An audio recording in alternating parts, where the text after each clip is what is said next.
Samoan plural pronouns like we, you all, and they convert to possessive plural pronouns like our, yours, and theirs. We just have to add a pronoun before the thing that's being possessed. For example, ole fale is the house, or it is the house. It's a singular and specific house. To say our house that belongs to the both of us, but not you, I would just add the dual exclusive pronoun that means we or us.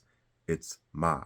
So, ole ma fale, or our house. Same thing, but if the conversation is just between two people, I would use the inclusive version of our house. Inclusive because nobody's being excluded. That's ta. So, ole ta fale, our house. If I'm identifying the noun as both of your house, we would use the pronoun meaning you or you both, which is lua, ole lua fale, the both of your house. To say their house belonging to two people, we convert their to, or la, to their by placing it before the noun fale.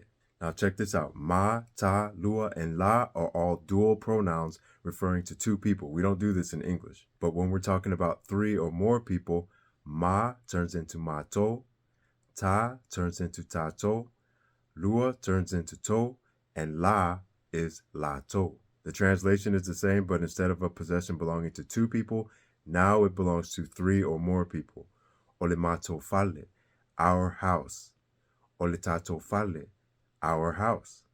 Ole to fale, your house.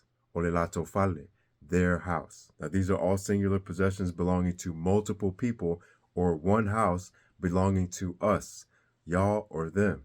To make them multiple houses belonging to us, y'all or them, just drop the le. The le is what makes it singular.